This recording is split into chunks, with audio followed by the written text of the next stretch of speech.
Happy Friday, ladies and gentlemen, and welcome back. I'm your friendly neighborhood PM here to give you your top 3 market points of the week. Now, as always, we like to make this brief and get you on to your weekend. So without further ado, let's dive right into your top 3 points so far this week. At point number 3 is Canada National Railway and Canadian Pacific Kansas City Railway locking out union members due to an ongoing strike at some of their facilities. Now, that equates to roughly 9,000 rail workers up in Canada. They've gone ahead and issued a strike going forward. Now, what this is going to do, though, is this just shutting down rail operations into Canada and is starting to divert deliveries of cargoes from Canadian ports to the United States ports. Now, this is going to put some strain on dock workers in the United States, and there's no telling if even the dock workers here that are also unionized will unload those cargoes that were originally meant for Canada. This could mean impacts to products such as wheat, fertilizer, chemicals. So be anticipating some further strains on maybe some deliveries of these things going forward in the U.S. And this is really going to start ramping up incremental costs to importers and exporters as long as this strike continues to go on. At point number 2 is the Bureau of Labor Statistics revising the job growth so far this year down 818,000 jobs.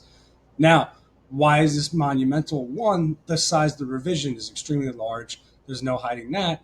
But on top of that, the release was handled haphazardly. And what I mean by that is some Wall Street firms and some people did get the data before others, allowing them to essentially trade or process the data well ahead of time versus others.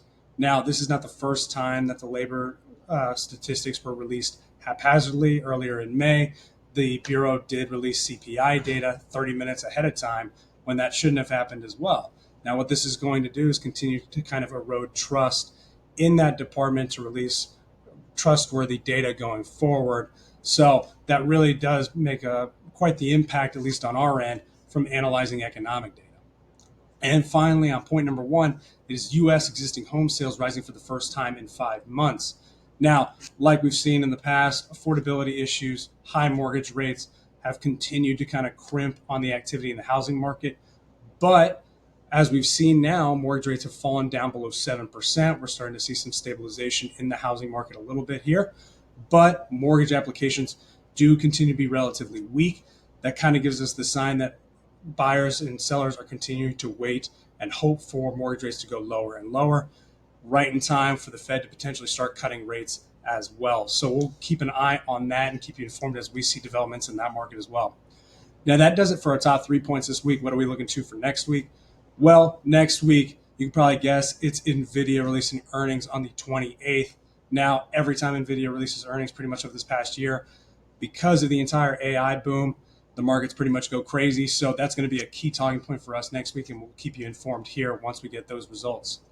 Now, that does it for this week's video. As always, if you have additional questions, please reach out to your financial advisor or dig into the written weekend review. But as always, get out there, enjoy your weekend before the weather starts to turn. We'll see you the same time next week. Thanks. Bye.